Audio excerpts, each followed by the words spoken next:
Imagine a young man, barely more than a boy, standing at the city gates as dusk approaches. The air cools, shadows lengthen.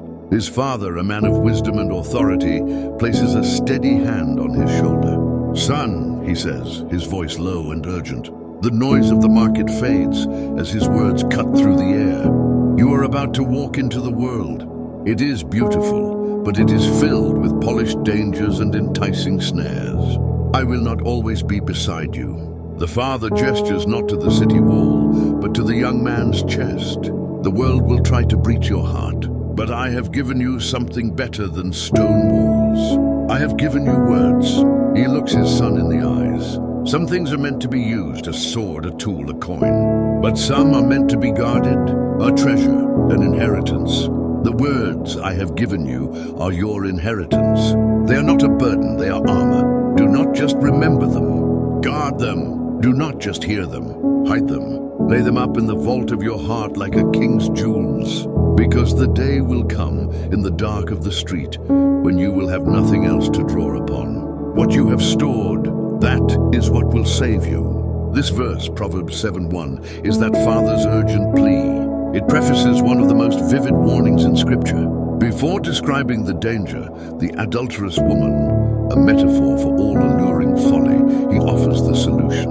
This is not a suggestion, it's a command born of love. It's a call to curate the inner life. Today, we keep appointments, passwords, and bank accounts, but God asks, what are you treasuring?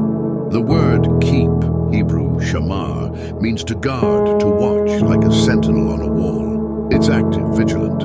It assumes threats, distraction, doubt, pride, temptation are always near. It is the same word used in Psalm 119:11. "Thy word have I hid in mine heart, that I might not sin against thee." This is not memorization for a test. It's stocking provisions for a famine. God's commands are not decorations for a shelf. They are foundations for survival. When we lay up His word, we build a fortress within. The battle for purity, wisdom, and strength is won or lost before temptation arrives, based on what we've stored inside. The father in Proverbs doesn't say, "Avoid that street" or "Don't talk to that person." He knows temptation is subtle, wrapped in flattery. The only real defense is preparation. The young man aced downfall is not that he meets temptation, it aced that he was empty. Scripture calls him void of understanding. His vault was bare. When deception spoke, it found room to settle. When the crisis came, he had no truth to draw upon. We can't get right with God in the middle of the storm. The storm reveals what we've already stored. If His word fills our hearts, it rises as a shield. If not, we are like the ox led to slaughter. There's a sacred relationship between the word and the heart. The word is a person. My words are not just rules, they are the voice of wisdom, the voice of Christ, Proverbs 8. To keep His words is to keep Him at the center. The heart is a container. The heart isn't just emotion, it is the command center of life. Jesus said, "Out of the abundance of the heart the mouth speaketh," Matthew 12:34. Out of that same abundance, the hands act and the feet walk. Whatever fills your heart directs your steps. The keeping is the key. Keep implies that the default is loss. If you do nothing, truth fades. You must actively, daily, intentionally guard it through meditation, repetition, and obedience. The command is to let God's wisdom so fill us that it becomes instinct, not obligation. We guard the word until the word begins to guard us. Ask yourself, do I treat the Bible as a textbook or as a treasure? What words am I truly keeping? The noise of the world or the truth of God? When temptation or trouble comes, what rises in my heart first?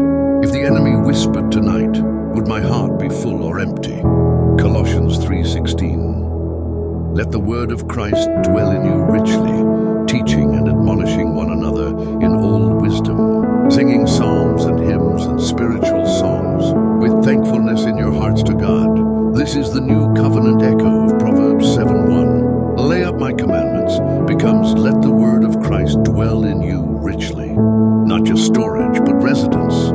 The word isn't meant to visit.